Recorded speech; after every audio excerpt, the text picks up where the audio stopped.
1 Tesalonika 5 ayat 23. Semoga Allah damai sejahtera menyucikanmu dengan sempurna dan memelihara roh, jiwa dan jasadmu, agar tidak ada cacat celah ketika Tuhan kita Yesus Kristus datang kembali. Ayat ini mengingatkan kita bahawa Tuhan bukan sahaja menyelamatkan kita, tetapi Dia juga menguduskan dan memelihara seluruh hidup kita. Roh ialah hubungan kita dengan Tuhan. Apabila kita berdoa, membaca firman Tuhan, dan percaya kepada Yesus Kristus, roh kita menjadi hidup dan semakin dekat dengan Tuhan. Jiwa ialah fikiran, emosi, dan kehendak kita. Tuhan mahu fikiran kita dipenuhi kebenarannya, hati kita dipenuhi damai sejahteranya, dan setiap keputusan kita selaras dengan kehendaknya. Jasad ialah tubuh kita.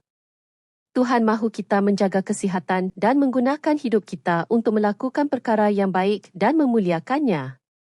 Pengudusan bukan usaha kita sendiri, tetapi pekerjaan Tuhan dalam hidup orang yang percaya kepadanya.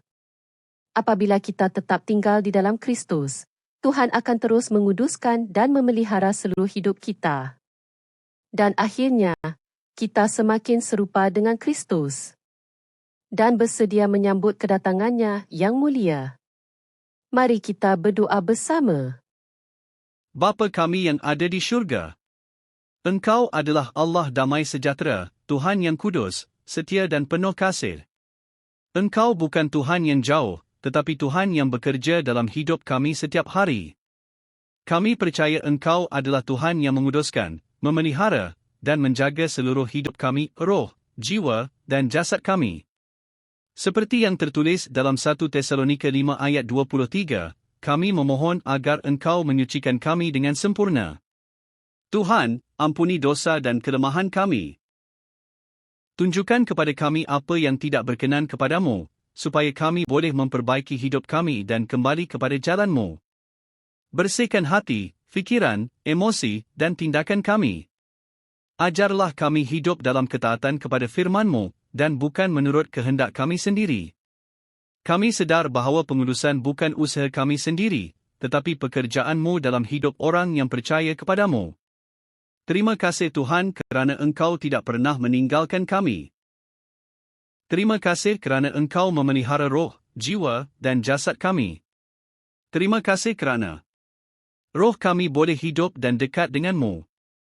Jiwa kami boleh mengalami damai sejahtera-Mu. Tubuh kami Engkau pelihara setiap hari.